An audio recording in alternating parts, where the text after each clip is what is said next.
လူတိုင်းကံကောင်းခြင်းကြပါတယ်ကံကောင်းအောင်လဲဆုတောင်းတတ်ကြပါတယ်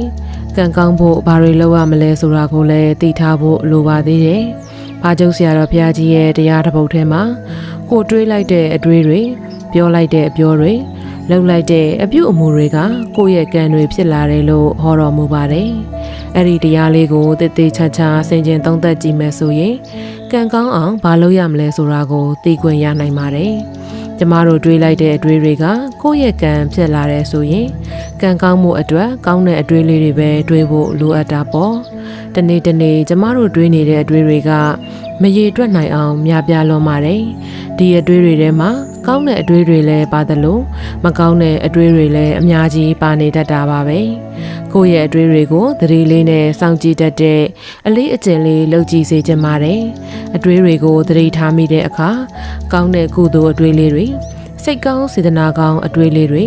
ကိုကုသိုလ်တရားအပေါ်မှာဂျေနက်ပီတီဖြစ်နေတဲ့အတွေးလေးတွေဆိုပိုတွေးတတ်အောင်လေ့ကျင့်လို့ရပါတယ်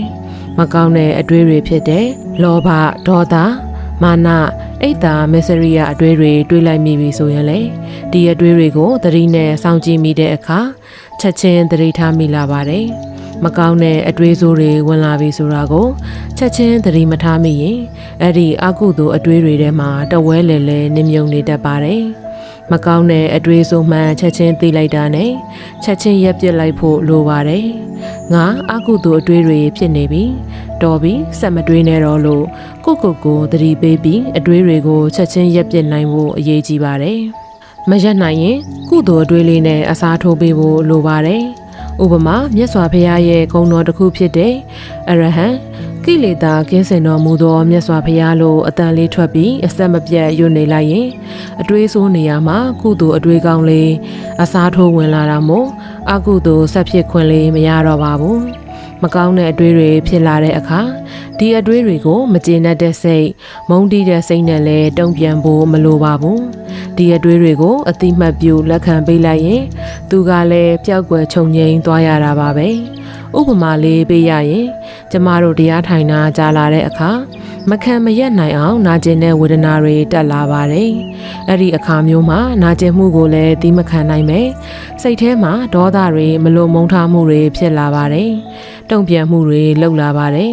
ဝေဒနာကိုမလိုခြင်းမုန်းတီးစွာတုံ့ပြန်လေနာကျင်မှုကပိုပြီးမခံမရက်နိုင်အောင်ပြင်းထန်လာတတ်ပါတယ်အဲ့ဒီလိုအချိန်မျိုးမှာဝေဒနာကိုမလိုမုန်းထားစိတ်နဲ့မတုံ့ပြန်ပဲသူ့ကိုအတိအမှတ်လေးပြုတ်ပေးုံလေးပြုတ်ပေးပြီးဘယ်နေရာအနာဆုံးလဲလို့စိုက်ပြီးကြည်နေမိရင်တလုံးလုံးတုံခါနေမှုလေးတွေဟာပြင်းထန်ဆူရှာလာလိုက်ဖြက်ကနေပျောက်သွားလိုက်နဲ့မမြဲခြင်းအနိစ္စကိုမြင်နိုင်ပါတယ်ဝေဒနာကိုမတုံ့ပြန်တော့တဲ့အခါနာကျင်မှုဟာစောစောကလိုပြင်းထန်ဆူရှာခြင်းမရှိတော့ပဲဥပိ္ပခါလေးနဲ့ရှုမှတ်လာနိုင်ပါတယ်ဒါကြောင့်မကောင်းတဲ့အတွေးတွေတွေးမိနေတဲ့အခါ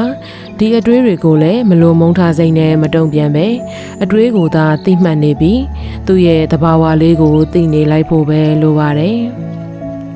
မကောင်းတဲ့အတွေးတွေဟာအကုသိုလ်စိတ်ပဲငါတွေးနေလို့ဘာအကျိုးမှမရှိပါဘူးလို့ဆင်ခြင်လိုက်ရင်လေအတွေးကရက်သွားတာပါပဲအရေးကြီးတာကတွေးနေတဲ့အတွေးတွေကိုအကောင်အဆိုးခွဲခြားသိမြင်ဖို့လိုပါတယ်တနေ့ကိုအတွေးထဲမှာကောင်းတာဘလောက်ပါလဲမကောင်းတဲ့အတွေးတွေဘယ်နှကြိမ်လောက်တွေးမိလဲစသဖြင့်ပြန်ဆင်ခြင်နိုင်ရင်တော့အကောင်းဆုံးပါပဲတချို့သောသူတွေအလွန်ကံကောင်းတတ်ကြပါတယ်သူတို့ဘာလေးပဲလုပ်အဆင်ပြေအောင်မြင်နေတတ်ပါတယ်